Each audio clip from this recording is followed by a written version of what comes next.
कांग्रेस की अगुवाई में देश की आवाज बनने से लेकर कई प्रस्तावों को स्वीकार करवाने, बंगाल विभाजन को रद्द करवाने जैसी बड़ी सफलताओं ने आजादी के आंदोलन को नई दिशा दी हुई थी। देश का लगभग हर बड़ा आंदोलनकारी कांग्रेस के मंच से जुड़कर आजादी की आवाज बुलंद कर रहा था।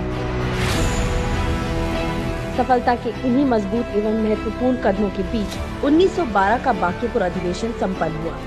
इसी अधिवेशन में पहली बार एक डेलीगेट के रूप में पंडित जवाहरलाल नेहरू जी ने हिस्सा लिया।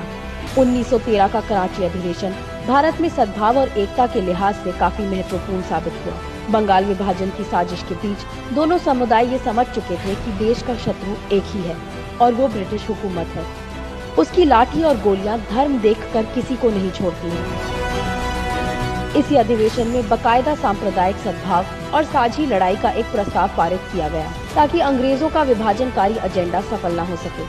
1914 के मद्रास अधिवेशन में 866 डेलीगेट्स ने हिस्सा लिया। आजादी की लड़ाई के साथ साथ कांग्रेस का विस्तार व्यापक होता जा रहा था। कांग्रेस और देश आजादी की प्रभावशाली लड़ाई लड़ रहे थे। ये जनता और कांग्रेस की ताकत ही थी कि मद्रास के गवर्नर तक को इस अधिवेशन में हिस्सा लेना पड़ा।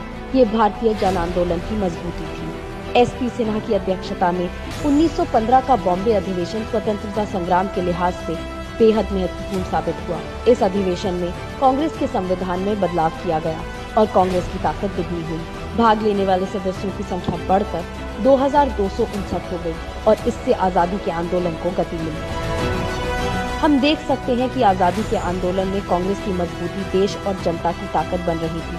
अंग्रेज भी जानते थे कि कांग्रेस के मजबूत होने का मतलब है भारत को ताकत मिलना और ब्रिटिश हुकूमत की नींव कमजोर होना।